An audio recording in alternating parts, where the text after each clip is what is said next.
দুজনকে মৃত অবস্থায় পাই। পল্লবীতে স্বামী স্ত্রীকে কুপিয়ে হত্যা, প্রবাসী যুবক গ্রেপ্তার। রাজধানীর মিরপুরে পল্লবী এলাকায় এক দম্পতিকে কুপিয়ে হত্যার ঘটনা ঘটেছে।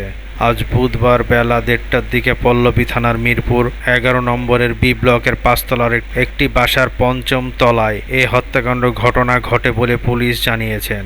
ঘটনাস্থল থেকে সৌদি প্রবাসী এক যুবককে গ্রেপ্তার করা হয়েছে। তার নাম গাউস মিয়া।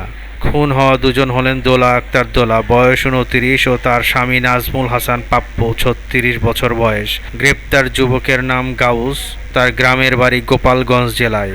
পুলিশ বলেছে গাউস মিয়ার সঙ্গে দোলার প্রেমের সম্পর্ক ছিল। দোলার বিয়ে হয়েছে সেটি তিনি আগে জানতেন না। আজ সকালে গাউস মিয়া বিষয়টি জানতে পারেন। এতে ক্ষিপ্ত হয়ে দোলা ও তার স্বামীকে গাউস মিয়া কুপিয়ে হত্যা করে। একজনের নাম পাপ্পু, আরেকজনের নাম হচ্ছে দোলা। তো প্রাথমিকভাবে যেটা জানা গিয়েছে সেটা হচ্ছিল যে পরকীয়ার জের ধরেই মার্ডার হয়েছে।